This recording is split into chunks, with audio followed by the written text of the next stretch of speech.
একবার হঠাৎ করে বায়ুমণ্ডল থেকে ক্লার্ক নামের একটা ধূমকেতু পৃথিবীতে আশ্রয় পড়ায়। পৃথিবী যখন ধ্বংসের দ্বারপ্রান্তে চলে এসেছিল, তখন সেই ধ্বংসাবশেষের মাঝে বেঁচে থাকা জন নামের এক ব্যক্তি সে তার স্ত্রী ও সন্তানকে একটা নিরাপদ জায়গায় নিয়ে যাওয়ার জন্য একটা জায়গায় আসলে দেখতে পায় সেই জায়গাটিতে ভূমিকম্প হওয়ায় এতটাই বড় ফাটল তৈরি হয়েছে যে তাদেরকে সেই নিরাপদ স্থলে যেতে হলে এখন এই ফাটলের মাঝে থাকা সেতু পার হয়ে যেতে হবে। তখন জন দ্বিতীয় আর কোনো রাস্তা না পেয়ে যখন তার পরিবারকে নিয়ে সেই সেতু পার হতে লাগে, তখনই সেখানে ভয়ঙ্কর এক ঘূর্ণিঝড় ও ভূমিকম্প শুরু হয়ে যায়, যে কারণে অনেক মানুষ সেই গর্তে পড়ে মারা যায়। তবে কথা হলো, জন ও তার পরিবার কি সেই সেতু পার করে নিজেদের জীবন রক্ষা করতে পারবে, নাকি তাদেরকেও এই গর্তের মধ্যে পড়ে মারা যেতে হবে? তো চলুন বাড়তি আর কোনো কথা না বাড়িয়ে এই অসাধারণ সিনেমাটি দেখা যাক। সিনেমাটি শুরু হয় আমাদের এই সুন্দর পৃথিবীর বিধ্বস্ত এক নরকীয় রূপ দেখিয়ে। এর কারণ বিগত 5 বছর আগে হঠাৎ করেই ক্লার্ক নামের একটা বড় ধূমকেতু ভেঙে পৃথিবীতে আশ্রয় পড়ায় পৃথিবীর 75% জায়গায় পুড়ে ছাই হয়ে গেছে। তবে এর রেশ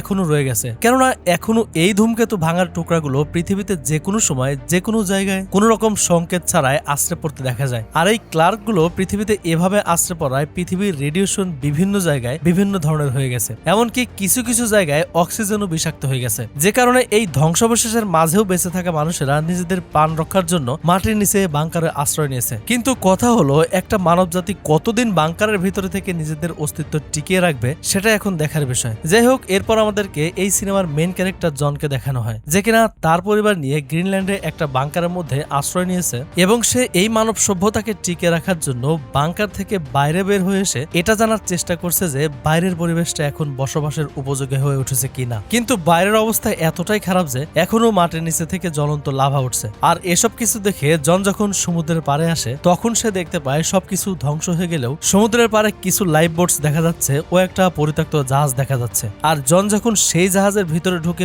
প্রয়োজনীয় জিনিস খুঁজছিল, তখন সেই বাংকারের কন্ট্রোল রুম থেকে জনকে দ্রুত সেখান থেকে বাংকারের মধ্যে চলে আসতে বলে, কেননা একটা ভয়ঙ্কর ঝড় তার দিকে ধেয়ে আসছে। তখন জন তার সর্বোচ্চ শক্তি দিয়ে দৌড়ে বাংকারের দিকে যেতে থাকলে আমরা দেখতে পাই সেই ঝড়টি কিভাবে বজ্রপাতের সাথে জনের দিকেই ছুটে আসছে। আর এমন পরিস্থিতিতে জন তার সর্বোচ্চ শক্তি দিয়ে দৌড়ে কোন রকমে বাংকারে উঠে নিজেকে রক্ষা করে। অন্যদিকে আমরা বাংকারের ভিতরে জনের ওয়াইফ অ্যালিসনকে দেখতে পাই, যে কিনা একটা মিটিং এ সবার সাথে আলোচনা করছে যে তারা কিভাবে এই বাংকার ছেড়ে অন্য কোথাও যাবে, কেননা তাদের কাছে যে সমস্ত খাবার ছিল তা খুব দ্রুতই শেষ হয়ে যাবে। তখন সেখানে থাকা আমিনা নামের একজন ডক্টর বলে, অন্যান্য দেশ থেকে তার কাছে যে সমস্ত তথ্য এসেছে সেই সমস্ত তথ্য অনুযায়ী আমেরিকা, কানাডা, এমনকি আইসল্যান্ডও বসবাসের অযোগ্য। তবে ফ্রান্সের একটা জায়গায় ক্লার্কের আঘাতে বিশাল একটা গর্তে পরিণত হয়েছে, তাই তার ধারণা মতে সেই গভীর গর্ত হওয়ায় এই তেজস্ক্রিয় বিষাক্ত বাতাস সেখানে প্রবেশ করেনি, যে কারণে সেটাই এখন একমাত্র মানুষের বসবাস উপযোগী বাসস্থান হতে পারে। তবে এসবের মাঝেও আরো দুইটা সমস্যা রয়েছে। প্রথমত, তাদের এখান থেকে ফ্রান্স অনেক দূরে, আর দ্বিতীয়ত সেই জায়গা বসবাসের উপযোগী হওয়ায় মানুষ সেখানে যুদ্ধ করছে।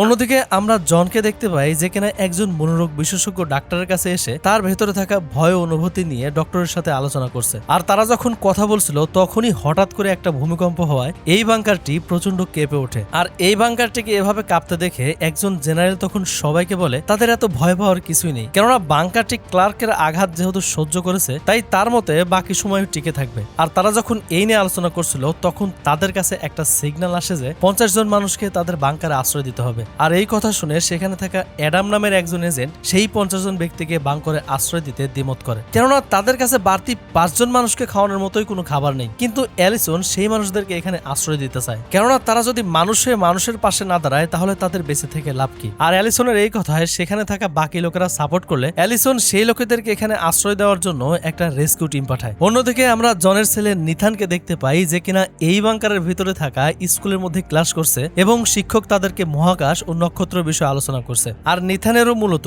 এই মহাকাশ ও নক্ষত্র নিয়ে বেশ আগ্রহ থাকায় সে মনোযোগ দিয়ে ক্লাস করছে। অন্যদিকে জন তার বন্ধুকে নিয়ে পানির পাইপের লাইন ঠিক করে যেন এখানে তাদের পানির অভাবে মরতে না হয়। আর আজ ভ্যালেন্টাইন ডে হওয়ায় জন তার ওয়াইফকে একটা শুকনো ফুল দিয়ে উইশ করে, আর এই ফুলটি সে সেই জাহাজের ভিতরে থাকে একটা ডায়েরির মধ্যে পেয়েছিল। যাই হোক, এখানে অ্যালিসন জনের সাথে হাসি মুখে কথা বললেও সে মূলত জনের জন্য অনেক টেনশনে ছিল, কেননা অ্যালিসন বেশ কিছুদিন ধরে লক্ষ্য করছে জন বারবার বাইরে পরিবেশ চেক করতে যাওয়ায় প্রচন্ড কাশি হয়েছে। আর অ্যালিসন এসব চিন্তার মাঝেও সে জনের সাথে ভ্যালেন্টাইন ডে এনজয় করে এবং তাদের ছেলে নেথানের বিষয়ে জনকে জানায় যে নেথান এই বাংকারে থেকে বিরক্ত হওয়ায় সে আজ বাইরে গিয়েছিল। আর এই কথাটি শুনে জন নেথানের উপর রেগে যায়, কেননা বাইরের এই রেডিয়েশন তার ভিতরে প্রবেশ করলে সে মারা যাবে। তখন অ্যালিসন জনকে শান্ত করে এবং তারা একসাথে ডান্স করে। আর এদিকে নেথান তার রুমে এসে বিছানার চাদরে গ্রহ উপগ্রহ ও তারার নকশা এঁকে আলো জ্বালিয়ে এই দৃশ্যগুলোকে দেখে নিজের মতো করে এনজয় করতে থাকে। আর এরপরের দিন সকালে অ্যালিসনের পাঠানো রেস্কিউ টিম সেই লোকেদের বাংকারের মধ্যে আশ্রয় দেওয়ার জন্য বাংকারের দিকে আসতে থাকে। আর অন্যদিকে জন তার বন্ধুর সাথে বাংকারের ভেতরে কাজ করার সময় লক্ষ্য করে বাংকারের ভেতরের দেয়ালে অলরেডি বড় বড় ফাটল দেখা যাচ্ছে। আর এই দৃশ্য দেখে জন সাবধান হতে না হতেই একটা বিশাল ভূমিকম্পে বাংকারটি আবারও কেঁপে ওঠে। ফলে বাংকারের দেয়াল ভেঙে মানুষের গায়ে পড়তে শুরু করে। তখন সেখানে থাকা মানুষেরা তাদের প্রাণ বাঁচানোর জন্য আর্তনাদ করে। আর এর মাঝে জন ও তার পরিবার সুরক্ষিত থাকায় জন তার স্ত্রী ও ছেলেকে খুঁজে বের করে সেখান থেকে বাইরে বের হওয়ার প্রস্তুতি নেয়। আর বাইরে যেহেতু বিষাক্ত গ্যাস ছড়িয়ে আছে, এজন্য জন এই ধ্বংসস্তূপের মাঝেও 3টা মাস্ক খুঁজে পেয়ে সে যখন তার ওয়াইফ ও ছেলেকে নিয়ে মেইন রাস্তা দিয়ে বের হতে লাগে, তখন সেখানে ভিড় থাকায় সে তার ওয়াইফ ও ছেলেকে নিয়ে অন্য একটা রাস্তা দিয়ে যখন কোনো রকমে বের হয়ে আসে, তখন তারা দেখতে পায় যে সমস্ত মানুষেরা বাইরে বের হয়ে আসতে পেরেছে তারা দৌড়ে সমুদ্রের দিকে যাচ্ছে। আর সে যেহেতু সমুদ্রে আগে থেকে লাইফ বোট দেখছিল, এজন্য সে দ্রুত তার ওয়াইফ ও ছেলেকে নিয়ে সমুদ্রের ধারে যেতে লাগে। কিন্তু এই ভিড়ের মাঝে তারা নেথানকে হারিয়ে ফেলে। আর এরপর তারা যখন নেথান বলে ডাকছিল, তখন তারা দেখতে পায় নেথান ডক্টর আমিনাকে এখান থেকে পালানোর জন্য সাহায্য করছে। যাই হোক, তখন জন তার পরিবার ও আমিনাকে নিয়ে সেই বোটের কাছে যেতে লাগলে দেখতে পায় কিছু লোক অ্যাডামের মুখ থেকে মাস্ক কেড়ে নিচ্ছে।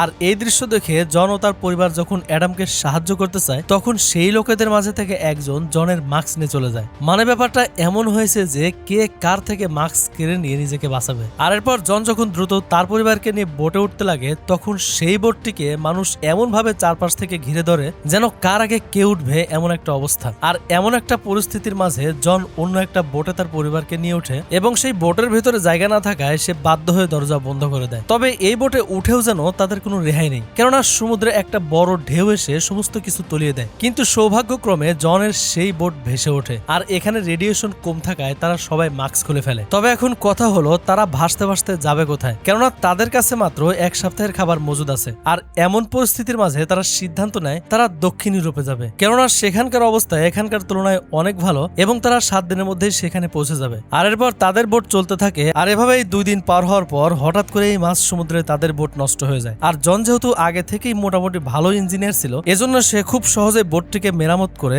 আবার তাদের গন্তব্যস্থলে বেরিয়ে পড়ে। আর সেদিন রাতে নেথান জানালা দিয়ে রাতের আকাশের তারা দেখে সে তার বাবাকে সেই তারার নাম বলে যেগুলো সে তার টিচারের থেকে জেনেছিল। আর এখানে তারা সবাই রাতের তারা দেখার সময় লক্ষ্য করে ক্লার্কের আরো একটা ভাঙা টুকরো পৃথিবীর দিকেই ধেয়ে আসছে। তবে এই টুকরোটা কোথায় গিয়ে পড়বে এটা তাদের কাছে অজানা। যাই হোক, পরদিন তাদের বোটে তেল শেষ হয়ে যাওয়ায় বোটটি ঢেউয়ে ভাসতে থাকে। আর পরিস্থিতি এতটাই খারাপ হয়ে যায় যে তারা না পারছে সেখান থেকে নামতে, না পারছে সেখানে থাকতে। আর এমন অবস্থাতে তাদের আরো বেশ কিছুদিন কেটে গেলে হঠাৎ করেই তাদের বোটটি কিছু একটার সাথে আটকে যায়। আর এবার তারা জানালা দিয়ে উকি দিলে যা দেখতে পায় তা দেখে তারা রীতিমতো অবাক হয়ে যায়, কেননা তাদের বোটটি ভাসতে ভাসতে ইংল্যান্ডের লিভারপুলের শহরে পৌঁছেছে, যে শহরটি কিনা পুরাই পানিতে তলিয়ে গেছে এবং তাদের বোটটি একটা উঁচু বিল্ডিং এর ছাদে এসে আটকে পড়েছে। যাই হোক, তারা বোট থেকে বের হয়ে আশ্রয়ের জন্য বাংকার খুঁজতে থাকলে এই শহরের কিছু মানুষদেরকে দেখতে পায়। আর তারা যখন সেই মানুষদের পিছনে সামনের দিকে এগোয়, তখন তারা দেখতে পায় এই শহরে বেঁচে যাওয়া সাধারণ মানুষগুলো বাংকারে ঢোকার চেষ্টা করছে, কিন্তু সেনাবাহিনীর আর সরকারি কর্মচারী ছাড়া কাউকে এই বাংকারের ভেতরে প্রবেশ করতে দিচ্ছে না।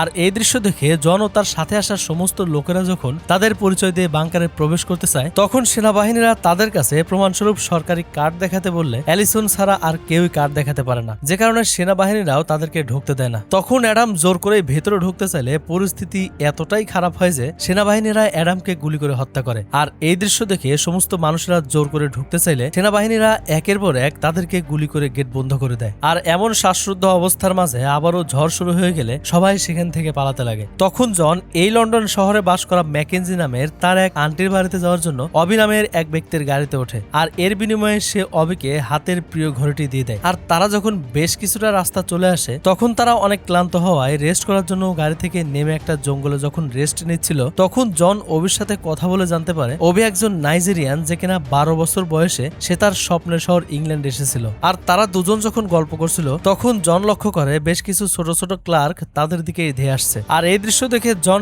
সবাইকে শক্ত করে গাছ ধরে বসে থাকতে বলে। তখন সবাই জনের কথা মতো গাছ ধরে বসে থাকলেও অবি করে কি সে দৌড়ে তার গাড়ির কাছে যেতে লাগে। তখন জন বারবার অবিকে গাড়ির কাছে যেতে নিষেধ করলে, কিন্তু তারপরও অবি তার গাড়ির কাছে যাওয়া মাত্রই একটা ক্লার্কের টুকরো অবির গাড়িতে পড়ায় গাড়িতেও ভেঙে চুরে যাই, তার সাথে অবিও মারা যায়। আর বাকি ক্লার্কের টুকরোগুলো সেখানে না পড়েও অন্য কোথাও চলে যায়। তখন সবাই তাদের চোখের সামনে অবিকে এভাবে মারা যেতে দেখে অনেক ভয় পেয়ে যায় এবং তারা দ্রুত পায়ে হেঁটে ম্যাকেনজির বাড়িতে চলে আসে। তখন ম্যাকেনজি পৃথিবীর এই ধ্বংসের মাঝেই জন ও তার পরিবারকে দেখতে পেয়ে অনেক খুশি হয় এবং সবাইকে বাড়ির ভেতরে এনে খাবার খেতে দেয় ও বিশ্রাম করতে বলে। আর এখানে আমরা দেখতে পাই পুরা দুনিয়া ধ্বংস হয়ে গেলেও ম্যাকেনজির বাড়িটার সম্পূর্ণ ঠিক রয়েছে এবং সে জেনারেটর দিয়ে তার ঘরকে আলোকিত করে রেখেছে। আর এর থেকেও বড় ব্যাপার হলো ম্যাকেনজি এই প্রতিকূলতার মাঝেও কিছু অ্যালজাইমার রোগীকে তার বাড়িতে আশ্রয় দিয়েছে যারা কেনা এখনো জানে না পৃথিবী ধ্বংসের দ্বার প্রান্তে চলে এসেছে। যাই হোক, সেদিন রাত্রে অ্যালিসন লক্ষ্য করে জন প্রচন্ড কাশছে এবং তার এই কাশির সাথে রক্ত বের হচ্ছে। আর এই দৃশ্য দেখে অ্যালিসন যখন জনের কাছে জানতে চায় তার কি হয়েছে, তখন জন এবার অ্যালিসনকে সত্যটা বলে যে সে বাংকার থেকে বারবার বাহির হওয়ার কারণে তার শরীরে বিষাক্ত গ্যাস প্রবেশ করেছে, যার ফলে সে দিন দিন অসুস্থ হয়ে পড়ছে। আর ডক্টর এখন তাকে বেঁচে থাকার জন্য মাত্র 6 সপ্তাহ সময় দিয়েছে। এ কথা শুনে অ্যালিসন অনেক কান্না করতে থাকলে জন অ্যালিসনকে বোঝায় সে তার মৃত্যুর আগে যেভাবেই হোক তাদেরকে ফ্রান্সের সেই ক্রিয়েটরে পৌঁছে দেবে যেখানে তারা সেফ থাকবে। আর এর পরের দিন সকালে জন ম্যাকেনজির থেকে বিদায় নিলে ম্যাকেনজি জনকে একটা পিস্তল দিয়ে বলে তারা যেন খুব সাবধানে ক্রিয়েটরে যায়, কেননা তাদের সামনের রাস্তায় অনেক বিপদ হতে চলেছে। আর এরপর জন তার পরিবারকে নিয়ে ফ্রান্সের উদ্দেশ্যে বেরিয়ে পড়লে তারা যখন বেশ খানিকটা রাস্তা চলে আসে তখন হঠাৎ করেই কিছু ডাকাত তাদের গাড়িতে গুলি চালালে একটা গুলি আমেনার গায়ে লেগে আমেনা সেখানে মারা যায়। তখন জন বাইরে বের হয়ে ডাকাতদেরকে গুলি করে হত্যা করে, কিন্তু তার মধ্যে থেকে একজন ডাকাত যখন জনকেই গুলি করে মারতে যাবে তখন অ্যালিসন আবার সেই ডাকাতকে গুলি করে মেরে ফেলে। আর এরপর তারা সেখানে আমেনাকে কবর দেয় এবং জন আবারও তার পরিবারকে নিয়ে ফ্রান্সের উদ্দেশ্যে বেরিয়ে পড়ে। আর এরপর তারা লং জার্নির পর একটা জায়গায় আসলে দেখতে পায় সেখানে তাদের মতো আরো বেশ কিছু মানুষ এসে জমা হয়েছে, কিন্তু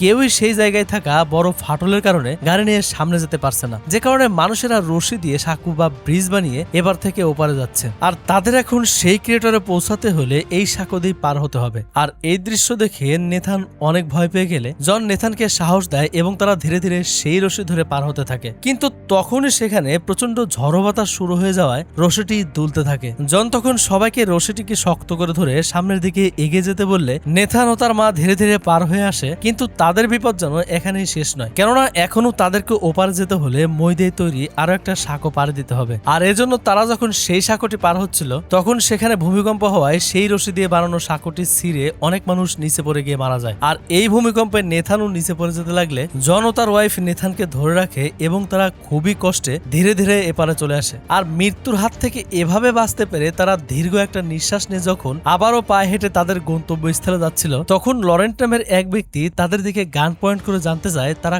কোথায় যাচ্ছে। তখন অ্যালিসন লরেন্টকে সেই ক্রিয়েটরে যাওয়ার কথা জানালে লরেন্ট গান নামিয়ে ফেলে এবং জনকে বলে তাদের কপাল ভালো যে তারা তার সামনে পড়েছে, কেননা এলাকাটা অনেক ভয়ঙ্কর। আর এরপর লরেন্ট জন ও তার পরিবারকে ক্ষুধার্ত দেখতে পেয়ে সে তাদেরকে তার গাড়িতে উঠিয়ে তার বাড়িতে নিয়ে আসে এবং তার স্ত্রী জুলিয়া ও তার একমাত্র মেয়ে ক্যামেলের সাথে সবাইকে পরিচয় করিয়ে দেয়। আর এখানে আমরা লরেন্টের কথাই জানতে পারি লরেন্টের ওয়াইফ এই বিষাক্ত রেডিয়েশনের কারণে বোবা হয়ে গেছে এবং প্যারালাইসিস হয়ে গেছে, যে কারণে সে সব সময় হুইল চেয়ার ব্যবহার করে থাকে। যাই হোক, এরপর তারা সবাই যখন একসাথে বসে খাবার খাচ্ছিল তখন লরেন্ট জনকে জানায় তারা যে এলাকায় যাবে সেই এলাকায় এখন প্রচন্ড যুদ্ধ চলছে, তাই তারা কোনোভাবেই সেখানে পৌঁছাতে পারবে না। আর এই কথাটি শুনে জনের অনেক মন খারাপ হয়। যাই হোক, এরপর তারা সবাই খাবার শেষ করে যখন রেস্ট নিচ্ছিল তখন আমরা দেখতে পাই ক্যামিল নেথানকে তার রুমে নিয়ে এসে তার রুমে থাকা সমস্ত জিনিস দেখাচ্ছে। আর এখানে আমরা তাদের দুজনের কথায় বুঝতে পারি তারা এই অল্প কিছু সময়ের মধ্যেই ভালো বন্ধু হয়ে উঠেছে। এদিকে জনের যত সময় যাচ্ছে সে ততই অসুস্থ হয়ে উঠছে, কিন্তু তারপরেও সে নিজেকে প্রতিজ্ঞা করেছে যে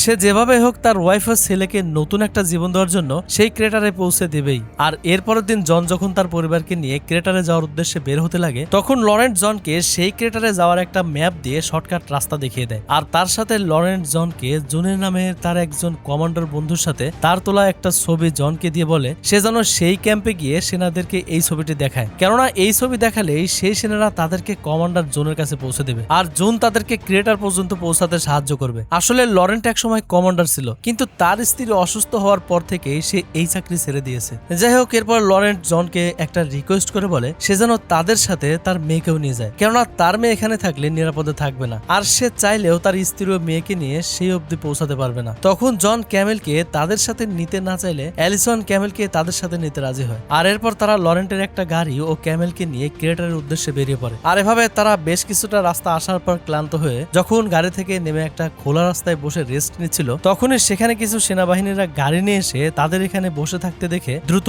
এই এরিয়া ছেড়ে চলে যেতে বলে, কেননা তাদের শত্রু দলের সেনারা এখানে কোনো লোকেদেরকে দেখা মাত্রই গুলি করে হত্যা করে। আর এরপর একজন সেনাবাহিনী যখন জনের কাছে জানতে চায় তারা কোথায় যাচ্ছে তখন ক্যামেল লোকটিকে তার বাবার পরিচয় দিয়ে বলে তারা কমান্ডার জোন জুনকে খুঁজছে যে কিনা তাদেরকে ক্রেটার পর্যন্ত পৌঁছে দিবে। আর এই কথা শুনে লোকটি কমান্ডার জুনকে বিষয়টি জানালে জুন তাদেরকে তার ক্যাম্পে নিয়ে যেতে বলে। তখন সেই সৈনিক লোকটি তাদের সবাইকে এই এরিয়ার যুদ্ধক্ষেত্রের মাঝ দিয়েই কোন রকমের বর্ডার ক্রস করে কমান্ডার জুনের ক্যাম্পের লোকেদের কাছে হ্যান্ড ওভার করে সবাইকে কমান্ডার জুনের কাছে নিয়ে যেতে বলে। আর লোকটি যখন তাদের সবাইকে এমন ভয়ঙ্কর গোলাবারুদের মাঝেও নিয়ে যেতে লাগে তখন তারা দেখতে পায় বেশ কিছু সেনাবাহিনী আহত ও নিহত হয়ে গেছে। আর এমন পরিস্থিতির মাঝে সেই সেনাবাহিনী তাদেরকে নিরাপদ একটা জঙ্গলের রাস্তা ধরিয়ে দিয়ে পায়ে হেঁটে জুনের ক্যাম্পে যেতে বলে। আর তারা সারা রাত পায়ে হেঁটে ভোরে যখন সেই ক্যাম্পটি দেখতে পায় তখন তারা অনেক খুশি হয়ে ক্যাম্পে এসে জুনের সাথে দেখা করতে চায়। তখন সেখানকার একজন কমান্ডার জনকে এখান থেকে চলে যেতে বলে, কিন্তু জন কমান্ডারকে অনেক রিকোয়েস্ট করায় কমান্ডার এবার তাদেরকে জুনের লাশ দেখায়। আসলে গতকালকে যুদ্ধে